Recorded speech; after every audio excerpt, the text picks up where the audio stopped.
James, the Bears have never had a 4,000-yard passer. You were in the division with the Chicago Bears. You would have played the Chicago Bears 16 times, if I'm not mistaken, unless you also saw them in the playoffs. So you know the Bears franchise as well as anybody who didn't play for the Chicago Bears.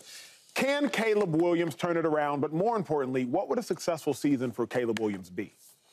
Oh, man, you know, my first answer was, you know, just to really show the Bears organization after this year that you finally found your guy.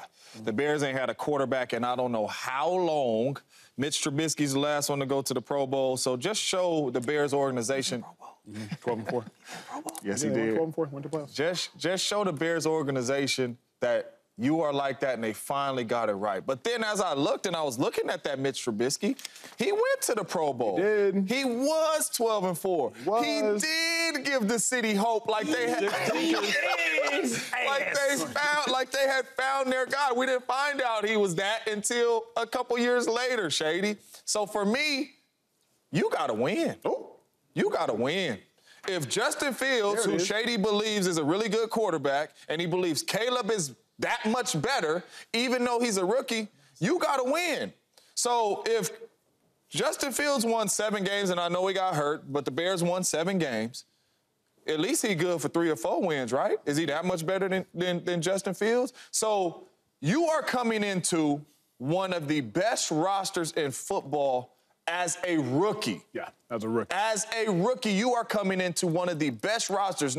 Not too many rookie quarterbacks walk into the situation you're about to walk into. True. Pro Bowl receivers, all-pro receivers, a really good running back that can run and catch the football, a solid offensive line, 2 really good tight ends. So for me, you have to win. And what I mean win is you got to get this organization to the playoffs. You have to win because Justin Fields, who we just traded away for cookies for a 6th-round pick, got us 7.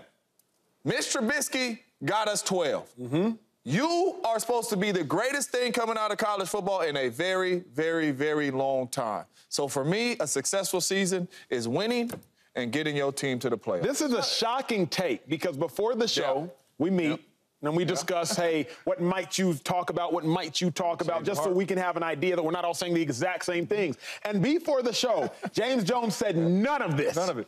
I said much of it. He said none of it. So to my utter surprise and disbelief, James Jones just said what James Jones just said. But Joy Taylor, what will you say? Hold on. I done messed everybody up. Yeah. I just seen this. This was just on my paper. And I'm like, hold up. I'm trying to make a list in my head right now because there's a lot going on. Hold up. So I have a lot of respect for Ryan Poles. I think he's done a tremendous job. I like a lot of the moves that he's made, and I love the moves that they've made this offseason. But can we just pull back a little bit? It's on paper. On paper, every year, there's a team or multiple teams that we get super excited about what they've done. And they don't end up being what we think that they are. The Bears have 6 seasons, 6, 1, 2, 3, 4, 5, 6, over 10-plus wins in the last 32 years. 32. In 32 years, 6 of them, they won more than 10 games. 6. This is not an organization that wins, okay? They just won 7 games last year. Now, all of a sudden, in just a matter of a few months, season ended, and it's April, the beginning of April. They have one of the best rosters in the league? For a rookie. For a rookie, For a rookie. Not best roster. They're not Cowboys. Best rosters. I understand. You didn't say it perfectly, but one of the best rosters a rookie has So a rookie could walk into. Yes. Yeah. So that we don't know what they are then. We know they have a really good roster for a rookie. You got 2 All-Pro, 2 Pro Bowl, 1 All-Pro receiver. You got 2 really good tight ends. You have a really good running back. And you have a solid offensive I like what they've done. We don't know what they're going to be this year. For me, I would like Caleb Williams to look like he knows how to play quarterback in the NFL. What's that mean, though, Georgia? That means with our eyeballs, he looks like the game isn't too fast for him, that he doesn't belong on this level, that they've got to design specific little gadget plays to make him look like he's a capable quarterback, which is what they've done for the last couple years, if we're keeping it real, taking advantage of the talent that they have because they're not actually playing the position as a refined quarterback, like a Joe Burrow, like a Trevor Lawrence, like a Justin Herbert. You would take Justin Fields over Trevor Lawrence right now? No. Okay. I would say probably anybody over Justin Fields. Okay, but the reason for that And the reason that Justin Fields is a backup right now is because he wasn't playing the quarterback position like a third-year player should be playing it. So playing the quarterback position the right way and you win 5 games, that's good? What does it look like? Because you know we're about to bring it up, James. You know it's coming back around for you. Everybody didn't go yet, so don't walk yourself into it, because we did prep earlier today, and I remembered. It's in the file. Go ahead. Everybody else can go, and we'll bring that one back up. I'm going to circle it right there so you know what I'm talking about. All right? So, yes, if they can win 6 games this year, and look like the star that we think he is capable of being, that he's making people better, this is still a division that has the Lions and the Packers in it. I believe that if he does what Joyce says, if he looks like the star he's capable of being, they will win 9 or 10 games. Because a successful season for any rookie is look competent. That's what you want. A successful season for any rookie is look competent. Not a successful season for the #1 overall pick. Definitely not a successful season for the greatest quarterback in my estimation and in many summation in the last 10 years. So a successful season for Bryce Young looked competent. Successful season for Jameis Winston, Marcus Mariota looked competent. Bradford looked competent. But Caleb? Nah, I need more than competency from Caleb? You were supposed to win back-to-back Heisman's, first person since Archie Griffin. That's what you were supposed to do? Caleb, you want ownership in your team because that's how good you are? Caleb, you didn't want to throw at the combine. You didn't want to throw at pro day because you're that good. For me, I need more than competency for Caleb. For most, I agree. But for Caleb, I need more than that because Joy is right. It is just paper right now. But right now, all we got is paper. And it starts as paper. Before the Detroit Lions were ever good in real life, they were good on paper. We said, oh, Amon-Ra? Okay. Oh, Jahmyr Gibbs? Oh, plus David Montgomery? Okay. Oh, you got that Aiden Hutchinson from Michigan? Oh, okay. I see a little they also were actually not good. Like they weren't. It took them years to get to the point that they are at now. But until they got good on paper, to me, the Bears just now got good on paper. So then why would we expect them to be actually good right now? Because you're talking about a Lions team that has been building and growing and improving year after year after year. And all that, to me, that's what the Bears have been doing. To me, the Bears last year was the Lions 2 years ago. But if you add DeAndre Swift, and if you add Keenan Allen, and now you add Caleb Williams, and then you bring back Johnson at the cornerback position, you added Montez Sweat halfway through the season, and you add a top 5 defense after that addition. Then Byard, I don't know what Byard's going to be, but you have a safety, plus the safety market is hot right now. Edmonds and Tremaine Johnson are two of the best. What do you have at quarterback? You have a rookie. Correct, but you have a generational rookie. Okay. You have a generational rookie. So the generational talent is for his career. The reason why we think he's so great and this and that, because he has all the tools that he's going to have a phenomenal NFL career. Yes, sir. Yes, sir. Yes, sir. Yes, sir. Nothing says, yo, you got to be phenomenal in your rookie season because of the players you have around you. He's a rookie. Can we not stop acting like rookies is not the hardest time of your career? Because I know being a rookie. So really quick, real quick question for you, because most of the generational players, I don't believe in all person who speaks in absolutes, absolute liar. Okay. Most of the generational quarterbacks hit the ground. Hit the ground running. Pat, especially recently, hit the ground running. He didn't play his rookie. He didn't play his first year. But I said hit the ground running. I did not say play the rookie. There's a big difference. Pat, Lamar hit the ground running. Well, he had Russell Wilson this year. issues late in the year in the playoffs. Sure, but he's 6-0. No, he balled. Okay. Russell Wilson, he hit the ground running. Andrew Luck, he hit the ground running. Right. So in the last 10 years, the quarterbacks that actually end up good, they do hit the ground running. So they hit the ground, bomb. They going. At all them quarterbacks hitting the ground running, yes, sir. A guy that you think is so great, and I think he is too, one of the best of all time, Peyton Manning. What did he hit the ground doing? Picks. Walking picks. Right? He was baby crawling. I'm gonna get there. So when you speaking of like the rookie, like bro, let's come on. All them guys you talked about, perfect. They nowhere near Peyton Manning, and you see his careers. So the coach didn't want him for this 1 year to be great. Nah, we want you to be great your whole career. That's what he was. I think Caleb Williams in the same boat. I want him to be phenomenal his rookie year, but I don't know because he is a rookie. I know this. When I was a rookie, it was so hard. It was times where I'm like, do I belong? It's like I'm always doing something wrong. I'm always trying to figure things out, and I'm a running back. Yo, listen, there was times where the guy would blitz. I'm watching him. He's not blitzing. The play goes on. It's fourth down. They punt the ball, and I go to the sideline. Coach is on me. Why you didn't get the blitz? I'm like, why? He didn't blitz? Did he blitz? I don't know. The next series, we run the play, then second down, I go to, hey, bro, did you blitz last series? Because I don't know. I watched tape on Monday after the game, and he blitzed. Yeah. I'm a rookie. I don't know what's going on. It was so hard as a rookie. I didn't even care how many yards I had. In college, I want to know how many yards I had by halftime. I'm texting my brother, yo, how many yards I got? Because I care. I'm involved. When I played in the league, when I was a rookie and I was starting, only thing I cared about was no stats, no touchdowns. Did I mess up? No MAs. Are they going to take me out the game? You're a rookie. And then add on the pressure of being the #1 pick overall, and you tell me you're supposed to walk in there because they got some good players, you're supposed to just be great? No. I don't never judge rookies. I don't care who it is. Even Justin Fields, I never even judged him. He was bad, right? Well, he still is bad. But anyway, if you show me that you get better over time, the reason why it's time for Justin Fields to leave Chicago, he never got better. He never developed.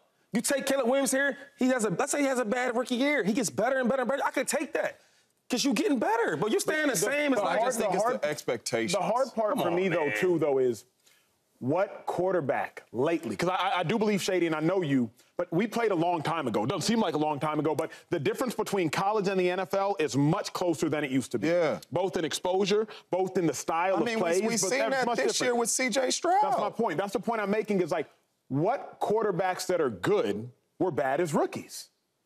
Presently. It's just, Trevor Lawrence was a generational quarterback. I can't speak to, the Trevor thing. Okay, so what about the second year? He was a little bit better. Like, why can't I speak to Trevor? Because he wasn't that good. They said he was really, really good. He had a rough go. I'm just saying. Because that's what I'm saying is like the Joe Burrows, the Lamars, the C.J. Strouds. Baker. If you want to count the Bakers, I think Baker's a good quarterback. The Bakers, the Kylers. Like, if you're going to be good in this day and age. But you're saying good. You're saying good. Did they win 10 games? 10, 11 games? Because you guys are talking about wins. We're talking about looking competent and looking like you can play. Right. Developing as the season goes on. Win. By the end of the season, they look like they got it. They're getting better. Y'all are talking about wins. And they weren't that great either, though. Which of those guys are winning 10-plus games? Stroud, that's the most recent. Yeah, most recent. Okay, but Stroud is a super outlier. But where I'm at is with you. That's Caleb. Caleb is supposed to be generational. Stroud wasn't even the first overall pick. Correct. But Caleb is he's supposed to be a sure thing. Yes, he's supposed to be. But sometimes, maybe, we could apply some reason to the things that we're saying. We don't have to do what everybody says is supposed to happen. I think he's a sure thing. I'm going off of potential and what he's shown us. And I'm going off the situation you're going into. I know we joke, and Shady don't want to give Nico Collins and Tank Dell a lot of credit. It's not true. Keenan Allen and DJ Moore, and the running back. Into a very successful situation to have a really good rookie year and to win some games with what he has there and what he showed. I got a scenario for you. Can I give you a scenario? They won 7 with y'all's calling a bad quarterback. This is third season, though, so it should have been more than 7 games. But let me ask you this, though. So when I watch guys like Joe Burrow, I watch guys like, who else y'all was hyping up in that rookie year? Lamar? Stroud, who else? Who else you said? Herbert. Cool, them dudes, right? When I look at them, they're way different than Caleb Williams, talent-wise. Do you agree? Get to where you're going, because I don't know you're going to have more talent? Or? Okay. Yeah, I know the talent is different. Of course. So when I watch Caleb, it's his instinctive plays, right? Holding the ball longer, making plays out of nothing, scrambling, all that type of stuff. And I think in the NFL, right, there's players that do that. But the NFL don't want you to do as much of that because a lot of things is timing, offense, and all that. So my thing is, how do we know that his processing as a quarterback is on the same level as them? Because Joe Burrow ain't really doing all that scrambling and running around like that, right? His thing is timing. C.J. Stroud, he can scramble, but that ain't really his main thing. A lot of his thing is timing. And then Herbert, a lot of his thing is timing. So my thing is, when you come into the league, like a guy like Patrick Mahomes, he was doing all that, running around, back in circles, making all these crazy plays his first year starting. But then you see him now. Every once in a while he might do it, but everything else is timing. It's rhythm. So what I'm saying is the talent, their talents are different. And I'm saying the translation might take longer for Caleb Williams because he has so much more talent instinctively. He's running around scrambling where the NFL, Keenan Allen, hey, look, man, I'm a route runner. No doubt. All this after the play script. You see what I'm saying? Yeah. And that might happen. My thing is, we cannot judge this young, talented player off his rookie year because it's hard as hell. You're saying in the NFL. Reading coverages and all that. And all that matters. That's what you worried about. He might take time to read more coverages. I agree with that. What did you see? I agree with that. Aaron Rodgers' rookie season when y'all went 6-10, which I circled. You want to wait in honor of James Jones. You want to wait to bring that up, huh? I mean, this is the point, though. No, I mean, how was it? That is the point that you two are saying. Yes. Right here. And that's the point that I was on until I seen Mitch. It took me to a whole different thing. But Aaron Rodgers did a lot of this Caleb Williams stuff, off-scripted stuff. This is his first year starting. First year starting. His fourth year in the league. Off-scripted stuff and all that. Fourth year in the league. That's what he did. He never played. And they still went 6-10. Now, tell me, hold up. Now, that don't matter? They still went 6-10. And they still went 6-10. Come on, bro. Yeah. So when he was doing this stuff, you knew he was going to be the greatest it helps. regular season quarterback of all time? We knew that in practice. Behind Brett Favre for years helps you. But also, after all that, y'all still went 6-10. My thing with when we talk about how much and how immediate Caleb should have an impact and how it should immediately translate into wins. One, it's dismissive of the fact that the Bears have no culture whatsoever. They have no culture. What is the Bears' identity? We don't know. Right now, it's all on paper. We don't know what they're going to look like, how they're going to play, what the energy is in the building, their style of play, nothing. Because they've had 6 seasons of 10-plus wins in 32 years. We know what the Bears are. I think that's one part that is dismissive, that he's not just coming there to help them win. He's got to establish their entire identity, one. And then 2, what about the rest of the NFL? Everybody else is just cool with you coming in, just letting a rookie do whatever to them. The Vikings aren't there. The Packers aren't there. The Lions aren't there. Take the Vikings out. The Lions and Packers are not in that division. I can't talk about the Packers like the big dogs. No. The Packers Hold on. big dogs. Big dogs. You respect them, though. Big dogs. And that division? Respect them. Nah, dog. And that division? Bro, first and foremost, going into last season, what we talking about the Packers, number 1. Number 2, look at the Packers. Who cares about the beginning of last season? You see I'm talking what we about just right did? now. With all due respect, I don't view I'm not scared of the Packers, the Green Bay Packers. You should be scared of the Packers if you like the Niners or if you They gave the Niners a scare. Okay. On the road. They came to Dallas and beat Dallas. 9 All-Pros. What did you mean? What? Oh, that's the crazy. Packers went to Dallas We just at signed. home and beat them. We just signed 2 of the best safeties in the world. Here go James. 2 of the best safeties in the world, Simmons and Xavier. We got 2 really good corners. We signed Josh Jacobs. We got he right. Now, come on, man. Hey, hold on. So, wait. In the NFC, before you go to break, where got the Packers at? Probably 5th. Behind who? And that ain't Niners, Lions.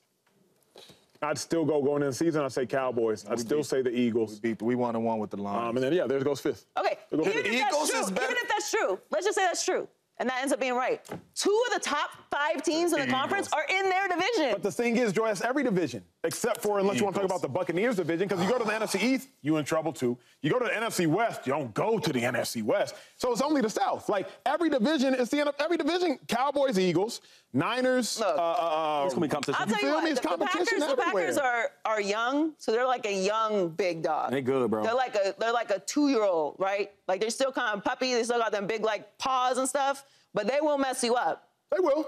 But I'm not putting the Bears above the Packers. No, I'm not doing that. Because of some I'm not doing that. But what I'm also saying is, if you're scared, if we're scared of the Packers, you got to be scared of everybody. Can I am scared of everybody if I'm the Bears, who have no identity, no culture, a rookie quarterback, and everything that they've done so far is on paper. Yes, they should be excited. I'm excited for what the Bears are doing. I'm looking forward to the Bears being competitive. But right now, this is all philosophy. That boy said the Packers ain't a big dog. Man, that's a blessed shame. Subscribe here to get the latest from Speak, and go watch a few segments from our other shows on FS1.